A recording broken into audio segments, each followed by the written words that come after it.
Hello students. हमने पिछली videos में इंटरनल एनर्जी के बारे में पढ़ा, एंथैल्पी के बारे में पढ़ा और हमने ये भी पढ़ा कि ये स्टेट फंक्शंस हैं। इन दो स्टेट फंक्शंस के बारे में हमने पढ़ा और किस तरह से एंथैल्पी और इंटरनल एनर्जी आपस में रिलेटेड है वो भी हमने देखा। इसके जो भी फार्मूलाज थे इनकी रिलेशनशिप को नोटिस करने के लिए या इनको समझने के लिए वो हमने अच्छे से किए थे। अब जो एन हमारे पास जो जब हम केमिस्ट्री में की बात कर रहे हैं, केमिस्ट्री में हम थर्मोडायनेमिक्स की बात कर रहे हैं, तो हम वहाँ पर मेनली थर्मोडायनेमिक्स को किससे रिलेट कर रहे हैं? हम रिलेट कर रहे हैं उनको केमिकल रिएक्शन से। ठीक है, केमिस्ट्री में हम केमिकल रिएक्शन से हर चीज़ को रिलेट करते हैं। तो केमिकल रिएक्शन जो हैं, इतनी टाइप की केमिकल रिएक्शंस हैं डिफरेंट डिफरेंट टाइप की कि मतलब उन सब के लिए अगर हम एंथैल्पी की बात करें तो कैसे एंथैल्पी उन सभी रिएक्शंस के साथ रिलेटेड है, या उन सब रिएक्शंस की एंथैल्पी की अगर हम बात करें तो उसे हमें समझने के लिए जो आज का टॉपिक है मैं आपको करवा रही हूँ, एंथैल्पी चेंज या एंथैल्पी रिएक्शन, वो हमें अच्छे से समझना पड़ेगा। तो इसलिए जो डिफरेंट टाइप की रिएक्शंस हैं उनमें क्या होता है, एक तो फॉर्मेशन होती है। कुछ रिएक्शंस ऐसी हैं जिनमें कि फॉर्मेशन हो रही है, formation of a new substance, एक नया सब्सटेंस फॉर्म हो रहा है। या फिर दूसरे की रिएक्शंस होती हैं जिनमें फेस ट्रांसफॉर्मेशंस हो रही हैं। फेस ट्रांसफॉर्मेशंस मीन्स स्टेट में चेंज हो रहा है, लिक्विड से सॉलिड स्टेट या सॉलिड से लिक्विड। ऐसे ही लिक्विड से सॉलिड गैसियस स्टेट या गैसियस स्टेट से लिक्विड, ये फेस ट्रांसफॉर्मेशन है। और तीसरी टाइप की फेस ट्रांसफॉर्मेशन भी होती है जिसे कि हम सब्लिमेशन कहते हैं, and that is solid to liquid, solid to gas और गैस टू सॉलिड। ये हैं फेस ट्रांसफॉर्मेशंस। तो डिफरेंट टाइप की केमिकल रिएक्शंस हैं और हम ये भी जानते हैं कि केमिकल रिएक्शंस जो हैं वो अलग अलग कंडीशंस पर भी करवाई जा सकती हैं। फ़र्क क्या पड़ता है, क्या असर होता है अलग अलग कंडीशंस पर करवाने का, कि रिएक्शन की जो स्पीड है वो कम या ज़्यादा हो जाती है। अगर आपने किसी एक केमिकल रिएक्शन को करवाया और टेम्परेचर उसके लिए रखा मान लो 300 डिग्री केल्विन, ठीक है, तो वो रिएक्शन स्लो थी। बट हो सकता है कि आपने टेम्परेचर इंक्रीज़ कर दिया तो उस वो स्पीड अप हो गई, यानी कि वो रिएक्शन फास्ट हो गई। या हो सकता है कि आपने टेम्परेचर कम कर दिया तो वो फास्ट हो गई। तो मतलब स्टेट चेंज जो रिएक्शन कंडीशंस हैं वो चेंज करने से रिएक्शन की स्पीड पर काफ़ी इफ़ेक्ट पड़ता है। और साथ ही साथ जो जैसे स्पीड पर असर पड़ रहा है रिएक्शंस की कंडीशंस चेंज होने का, उसी तरह से एंथैल्पी पर भी इफ़ेक्ट पड़ता है। जो एंथैल्पी चेंज होता है उस पर भी इसका असर पड़ता है। तो अब हम ये enthalpy change for different type of chemical reactions को डिटेल में करेंगे। तो सबसे पहले हमें पता होना चाहिए कि एंथैल्पी ऑफ अ रिएक्शन क्या है। एंथैल्पी ऑफ अ रिएक्शन हम किसे कहते हैं? Enthalpy change accompanying a chemical reaction is called reaction enthalpy. बहुत ही सिंपल सी डेफिनेशन है, आपको साथ साथ नोट करनी चाहिए। एंथैल्पी ऑफ अ रिएक्शन या रिएक्शन एंथैल्पी, कुछ भी कह सकते हैं हम इसको, एंथैल्पी ऑफ अ रिएक्शन या रिएक्शन एंथैल्पी।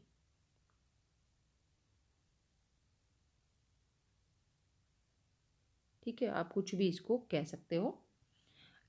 तो क्या है इसकी definition? Enthalpy change accompanying a chemical reaction is called reaction enthalpy और एंथैल्पी ऑफ अ रिएक्शन। और इसको हम रिप्रेजेंट करते हैं इस सिंबल से। Delta is for change, R is for reaction, R is for reaction and H is for enthalpy. और आप जानते हैं कि एंथैल्पी चेंज की यूनिट्स हम क्या लेते हैं? Kilo joule per mole. ठीक है, enthalpy of reaction is represented by delta R H, that is enthalpy, reaction enthalpy. Okay, हम जानते हैं कि जो हमारी केमिकल रिएक्शंस होती हैं, जनरली अगर हमें केमिकल रिएक्शन को रिप्रेजेंट करना हो तो हम कैसे रिप्रेजेंट करते हैं? रिएक्टेंट्स चेंजेस टू प्रोडक्ट्स, बहुत ही सिंपल तरीके से हम ऐसे रिप्रेजेंट करते हैं ना। केमिकल रिएक्शन में क्या होता है कि कुछ सब्सटेंसेस रिएक्ट करते हैं और वो प्रोडक्ट्स बना देते हैं। ठीक है, तो यहाँ पर अगर मुझे एंथैल्पी ऑफ अ रिएक्शन की बात करनी है, एंथैल्पी ऑफ अ रिएक्शन की अगर मुझे बात करनी है, तो मैं किसी भी सिंपल रिएक्शन के लिए एंथैल्पी चेंज कैसे फाइंड करूँगी, डेल्टा आर एच कैसे फाइंड करूँगी मैं किसी भी सिंपल केमिकल रिएक्शन के लिए जिसमें कि reactants are changing through products. तो उसके लिए ये इजी वे है कि enthalpy of a reaction is equal to sum of enthalpy of products, जितने भी प्रोडक्ट्स हैं सबकी एंथैल्पीज का सम माइनस जितने भी रिएक्टेंट्स हैं उन सबकी एंथैल्पीज का सम। मीन्स क्या है, हम इसको ये भी कह सकते हैं समेशन ऑफ, इसको इस फॉर्मूले से सिंपल एक मैथमेटिकली अगर हमें रिप्रेजेंट करना हो इसे, तो वो हम कैसे करेंगे, enthalpy of a reaction is equal to summation of molar enthalpies of products minus summation of molar enthalpy of all the reactants. तो इसको हम एक एग्जाम्पल के थ्रू समझते हैं। फॉर एग्जाम्पल हमारे पास ये एक केमिकल रिएक्शन है मीथेन के कंबस्शन की, where methane is burned with in oxygen to produce carbon dioxide and water. कोई भी फ्यूल है, सिंपल फ्यूल है, हाइड्रोकार्बन है, आप जानते हैं कि जब वो उसकी बर्निंग होती है ऑक्सीजन में तो it yields carbon dioxide and water, ये प्रोडक्ट्स बनते हैं। तो अगर मुझे इस रिएक्शन के लिए एंथैल्पी फाइंड करनी है, एंथैल्पी चेंज फाइंड करना हो, तो मुझे क्या करना होगा, मुझे करना होगा सम ऑफ एंथैल्पी ऑफ प्रोडक्ट्स। जैसे कि हमारे पास यहाँ पर है सम ऑफ एंथैल्पी ऑफ प्रोडक्ट्स। तो प्रोडक्ट्स क्या है, कार्बन डाइऑक्साइड एंड वाटर। तो मैं लिखूंगी molar enthalpy of carbon dioxide which is in gases form. आप अगर ये ना ही लिखना चाहें तो ना भी लिखें, plus molar enthalpy of water, लेकिन इसको हमें 2 से मल्टीप्लाई करना है। कोई भी केमिकल रिएक्शन, अगर आप कोई भी केमिकल रिएक्शन की एंथैल्पी चेंज फाइंड करना चाहते हो तो सबसे पहले ज़रूरी है उसकी केमिकल इक्वेशन को लिखना, and that too in balanced form. Balanced होनी चाहिए वो केमिकल इक्वेशन। कोई भी केमिकल रिएक्शन है, आप उसके लिए एंथैल्पी चेंज फाइंड करना चाहते हो, enthalpy of that reaction find करना चाहते हो, तो उसके लिए पहले ज़रूरी है कि आपको उस केमिकल रिएक्शन के लिए बैलेंस्ड केमिकल इक्वेशन लिखना, ठीक है। तभी आप उसमें रिएक्टेंट्स और प्रोडक्ट्स की एंथैल्पीज को यूज़ करके रिएक्शन एंथैल्पी फाइंड कर पाओगे।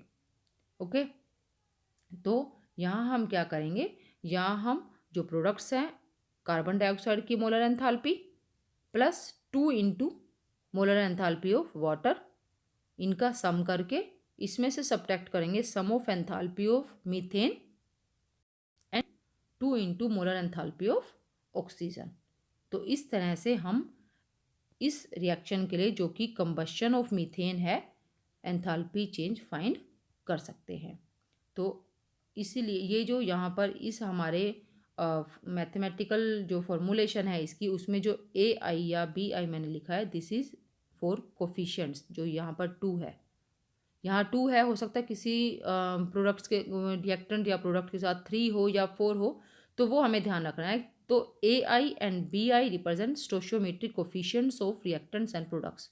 केमिकल इक्वेशन में रिएक्टेंट्स या प्रोडक्ट्स के साथ जो भी कोफिशिएंट्स लगे हैं, जो न्यूमेरिकल जो फिगर्स लगे हुए हैं, उन्हें हम यहाँ पर ए आई और बी आई से रिप्रेजेंट कर रहे हैं।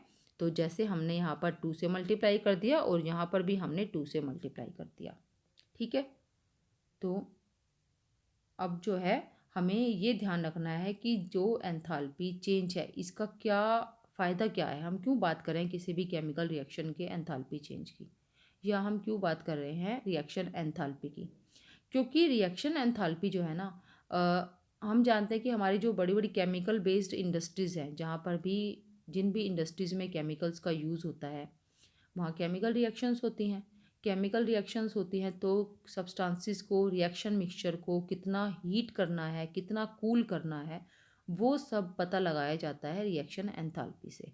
तो reaction enthalpy proves much important factor for determining the how much to cool or heat the reaction mixture, ठीक है। कितना हमें रिएक्शन मिक्सचर को कूल करना है या हीट करना है किसी भी केमिकल बेस्ड इंडस्ट्री में, वो हमें उसके रिएक्शन एंथैल्पी से इजीली पता चल जाता है, ठीक है।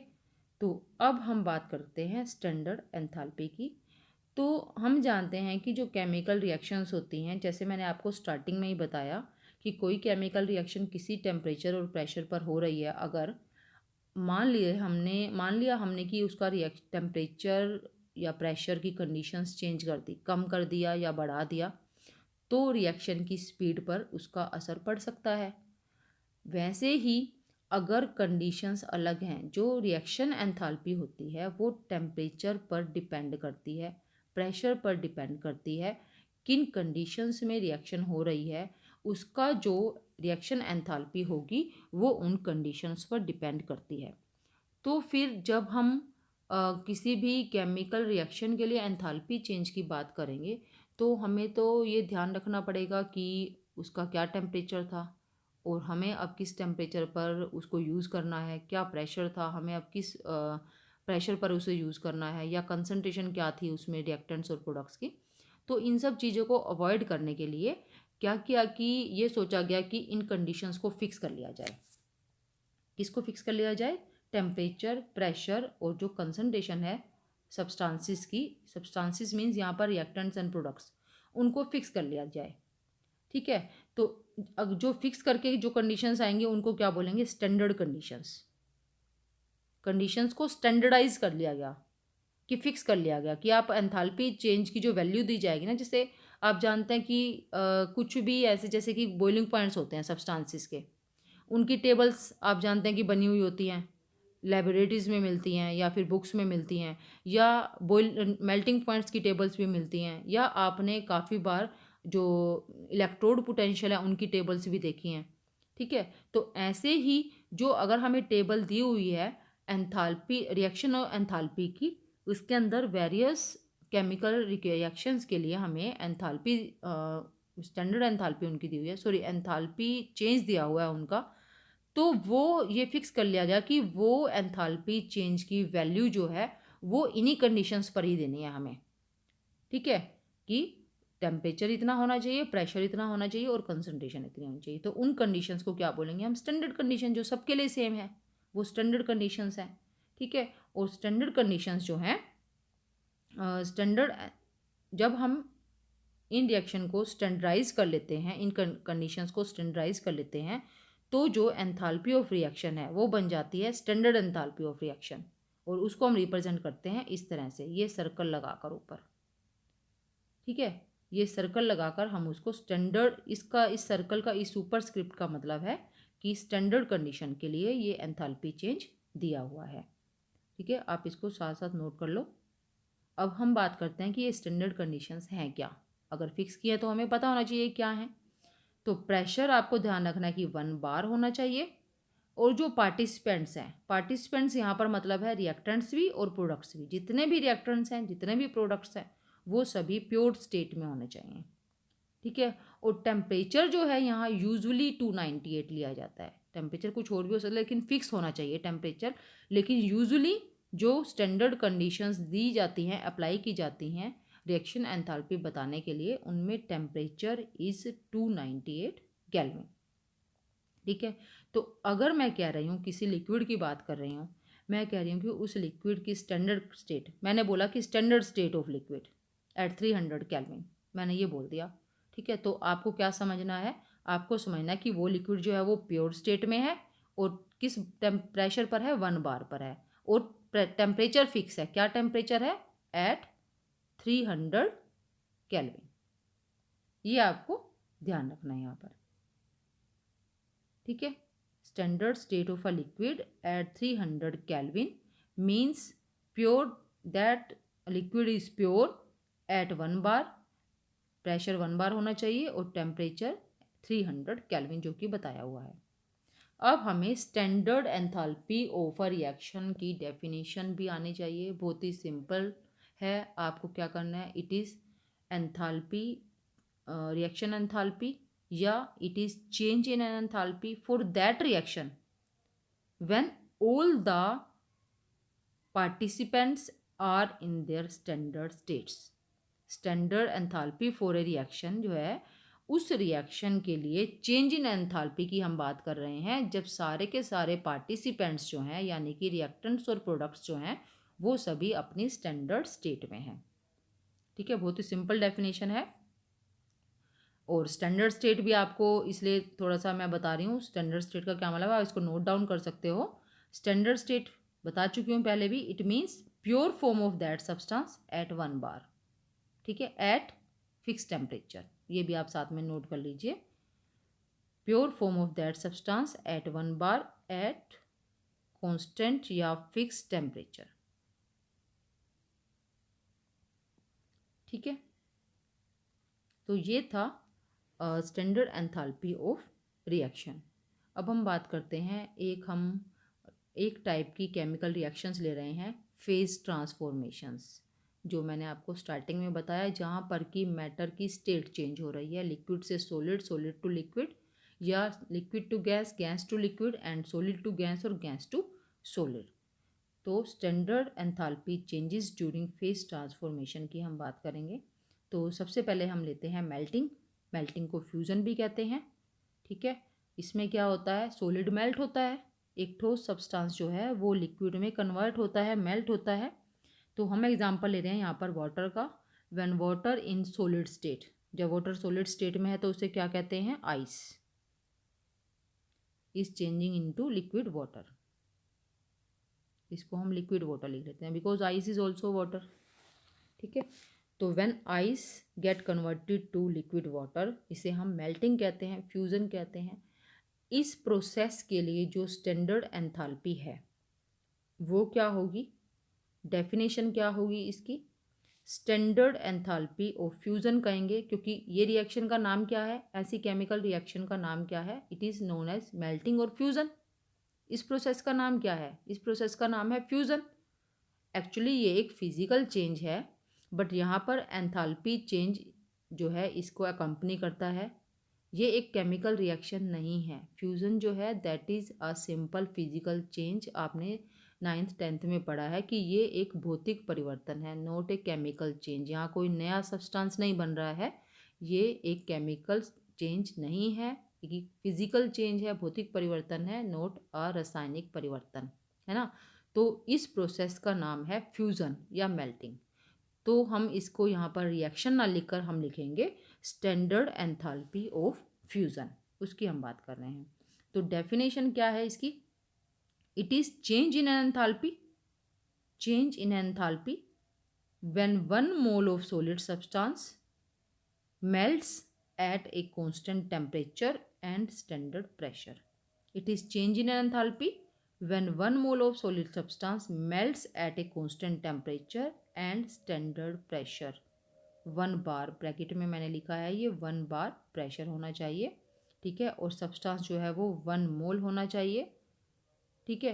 1 मोल लेना है क्योंकि हम मोलर एंथैल्पीज की बात करते हैं, क्योंकि हम एंथैल्पी को लेते हैं किलो जूल पर मोल, इसलिए 1 मोल यहाँ पर बताना जरूरी है।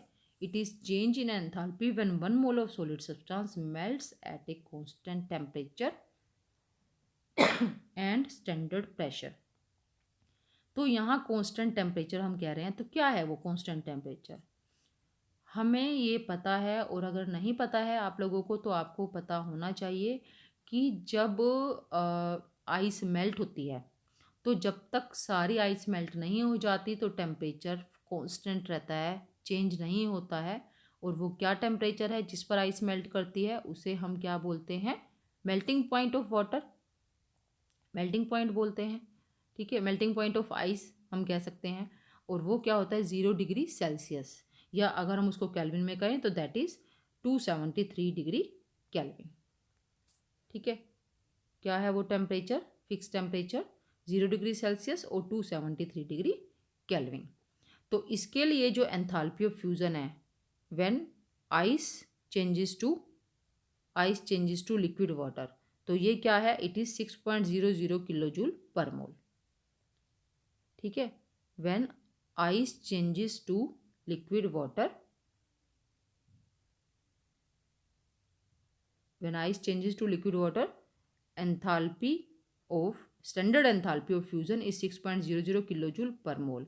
अब आपको यहाँ पर ये ध्यान रखना बहुत ज़रूरी है कि अगर यही प्रोसेस रिवर्स हो जाता है, रिवर्स मीन्स जो लिक्विड वाटर है वो आइस में कन्वर्ट होता है अगर, तो एंथैल्पी चेंज की वैल्यू सेम रहेगी बट साइन चेंज हो जाएगा। Here it is 6.00 kilojoule per mole, but here it is -6.0 kilo joule per mole, क्योंकि आप जानते हैं कि जब आइस वाटर में चेंज कन्वर्ट होती है तो वो हीट एब्जॉर्ब करती है, ठीक है।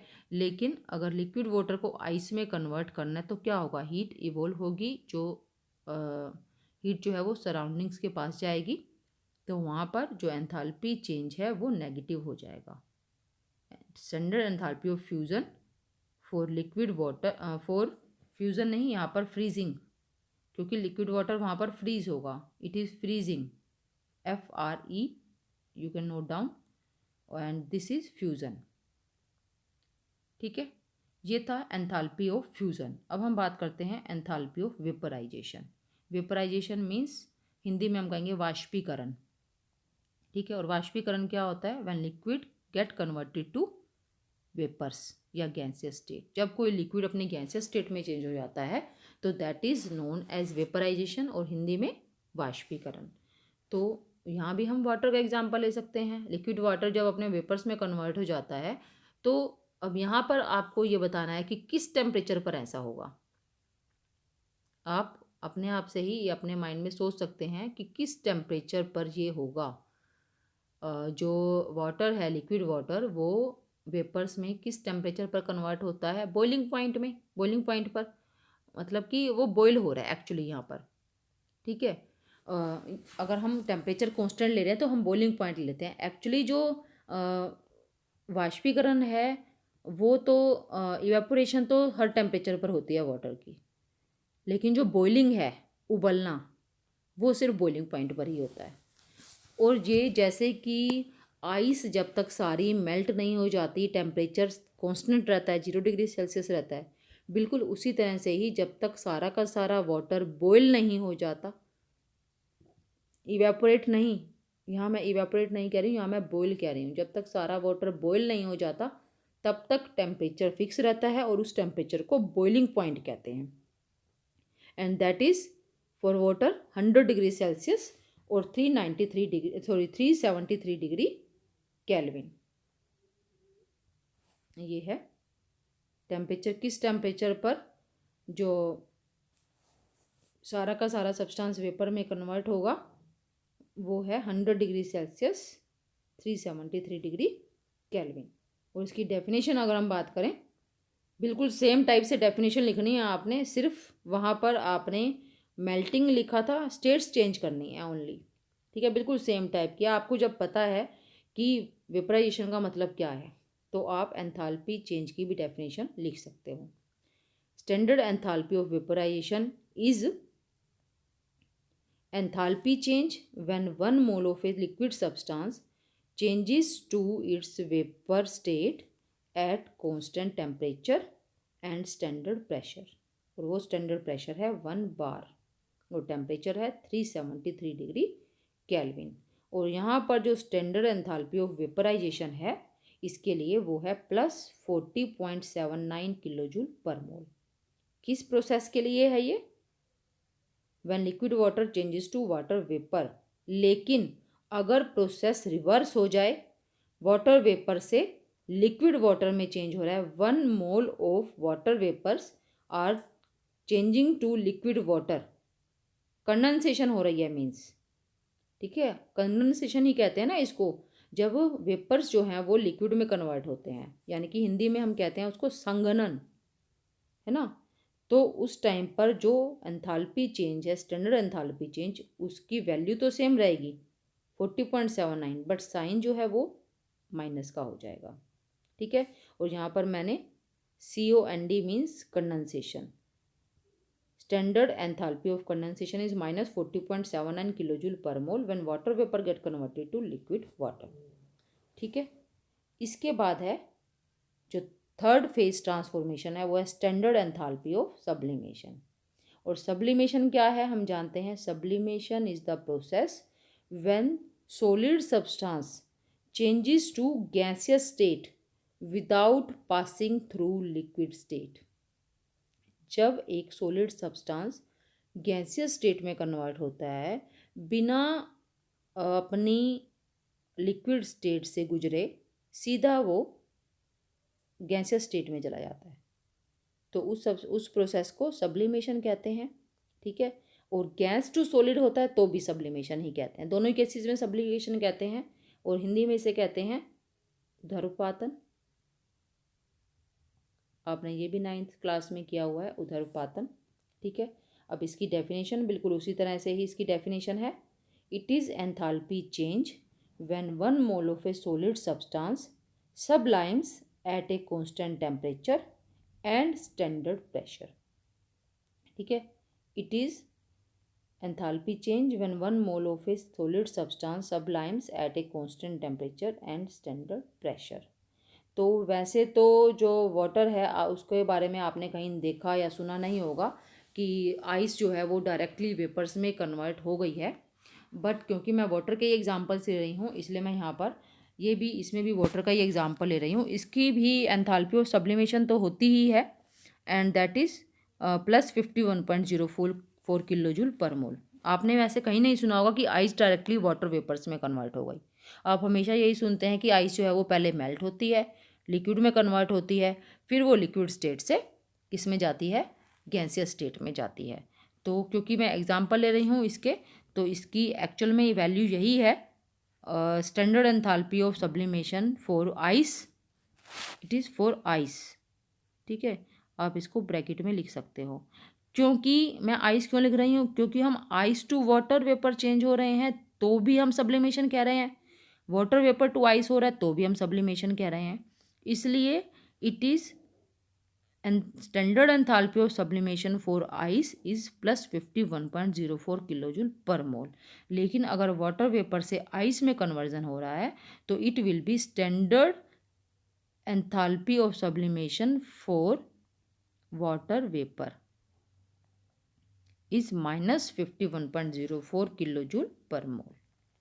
ठीक है, अब जो एंथैल्पी चेंज है, एंथैल्पी चेंज डिपेंड किस पर करता है, इसकी जो वैल्यूज़ हैं वो अलग अलग क्यों हैं।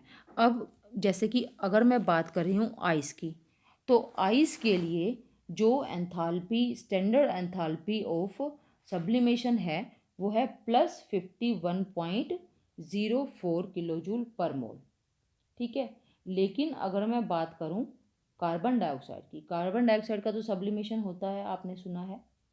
ठीक है, कार्बन डाइऑक्साइड जो है आपने सुना है, उसकी जो है सॉलिड कार्बन डाइऑक्साइड को शुष्क बर्फ या ड्राई आइस कहते हैं, ड्राई आइस या शुष्क बर्फ कहते हैं। उसकी जो स्टैंडर्ड एंथैल्पी ऑफ सब्लिमेशन है ड्राई आइस की, that is 25.2 kilo joule per mole. यहाँ पर मैंने वाटर के लिए लिखी है, यहाँ पर मैं लिख रही हूँ standard enthalpy of sublimation for dry ice is 25.2 kilo joule per mole. तो दोनों में आप देखो डिफरेंस है, वाटर के लिए ये है और ये फ़र्क क्यों है, या किसी और सब्सटेंस के लिए मैं लिखती हूँ तो वो और भी चेंज होगा। ठीक है, तो इसका रीज़न ये है कि जो एंथैल्पी चेंजेस है ना, किसी भी टाइप के एंथैल्पी चेंजेस, सिर्फ सब्लिमेशन की बात नहीं कर रही हूँ मैं यहाँ, सिर्फ मैं वेपराइजेशन की बात नहीं कर रही हूँ, या मैं कहूँ कि मैं सिर्फ फेज ट्रांसफॉर्मेशंस की बात नहीं कर रही हूँ यहाँ पर, मैं जनरली एंथैल्पी चेंजेस की बात कर रही हूँ for every type of reaction. ठीक है, तो वो डिपेंड करते हैं इंटरमोलिकुलर इंट्रैक्शन पर। जनरली जो किसी भी टाइप की केमिकल रिएक्शन नहीं, यहाँ पर मैं फेज ट्रांसफॉर्मेशन ही कहूँगी। फेज ट्रांसफॉर्मेशन के लिए जो डिफरेंट वैल्यूज़ हैं डिफरेंट सब्सटेंसेस के लिए स्टैंडर्ड एंथैल्पीज की, वो डिफरेंट क्यों हैं, वो डिपेंड करती हैं उन सब्सटेंसेस के इंटरमोलिकुलर इंट्रैक्शंस पर। इंटरमोलिकुलर इंट्रैक्शंस उनकी कितनी स्ट्रॉन्ग है उस पर डिपेंड करती हैं, उनकी स्ट्रेंथ पर डिपेंड करती हैं। अगर पार्टिकल्स के बीच में, जैसे कि वाटर मॉलिक्यूल्स हैं, ये वाटर मॉलिक्यूल है, ये वाटर मॉलिक्यूल है, ये वाटर मॉलिक्यूल है, ऐसे ही बहुत सारे हैं, इनके बीच में जो इंट्रैक्शंस हैं आपस में वो कितनी स्ट्रॉन्ग है। क्योंकि अगर आप ये लिक्विड स्टेट में, आप इसको गैसियस स्टेट में ले जा रहे हो तो आप इनको एक्चुअली अलग कर रहे हो, इनको सेपरेट कर रहे हो आप इससे। ठीक है। तो अगर ये स्ट्रोंगली एक दूसरे से अटैच्ड है, इनके बीच में अट्रैक्शंस बहुत पावरफुल हैं, तो आपको इनको अलग करने में बहुत प्रॉब्लम आने वाली है। यानी कि आपको काफ़ी ज़्यादा एनर्जी देनी पड़ेगी, इसको एनर्जी हीट देनी पड़ेगी इन फॉर्म ऑफ हीट। ठीक है। तो जितनी स्ट्रोंग इंट्रैक्शंस होंगी उतना ही एंथैल्पी चेंजेस की वैल्यू भी ज़्यादा होगी उसके लिए। ठीक है। तो ऐसा ही इसमें अगर मैं बात करूँ, एग्जांपल लूँ मैं वाटर का, तो वाटर जो है उसमें हाइड्रोजन बॉन्डिंग होती है। आप जानते हैं वाटर में हाइड्रोजन बॉन्डिंग होती है लिक्विड स्टेट में जब वो है, या सॉलिड में है तो लिक्विड स्टेट में मेनली। तो उस लिक्विड स्टेट में तो हमेशा ही उसमें हाइड्रोजन बॉन्डिंग रहेगी। तो वहाँ पर जो वेपराइजेशन के लिए एंथैल्पी चेंज है, standard enthalpy change for vaporisation, वो हायर है किससे? एसीटोन से, क्योंकि एसीटोन में हाइड्रोजन बॉन्डिंग नहीं है। एसीटोन में क्या है? एसीटोन में वीक डाइपोल डाइपोल इंटरेक्शंस है, यहाँ हाइड्रोजन बॉन्डिंग नहीं है। आपने जब इंटरमोलिकुलर इंटरेक्शंस के बारे में पढ़ा होगा तो आपने पढ़ा होगा कि जो हाइड्रोजन बॉन्डिंग है ना, वो सबसे स्ट्रॉन्ग टाइप की इंटरमोलिकुलर इंटरेक्शंस है ना। तो हाइड्रोजन बॉन्डिंग वाटर में है बट एसीटोन में नहीं है, इसलिए ज़्यादा जो enthalpy, standard enthalpy of vaporisation है वो वाटर की ज़्यादा होगी जबकि एसीटोन की कम होगी। तो डिफरेंट सब्सटेंसेस के लिए ये अलग अलग होती हैं, डिपेंड करता है उनकी इंटरमोलिकुलर इंटरेक्शंस पर। तो ये आप अच्छे से करिए, जो भी इसमें मैंने समझाया उसके नोट्स ज़रूर बनाइए, साथ साथ बनाइए। अगर आप साथ साथ नहीं बना सकते हैं, फास्ट लगता है, तो आप स्क्रीनशॉट लेकर भी रख सकते हो और उससे अच्छे से समझ सकते हो। और अगर कोई भी प्रॉब्लम है, न्यूमेरिकल्स करिए इससे रिलेटेड, और न्यूमेरिकल से रिलेटेड जो भी प्रॉब्लम आती है आप मेरे से पूछ सकते हो।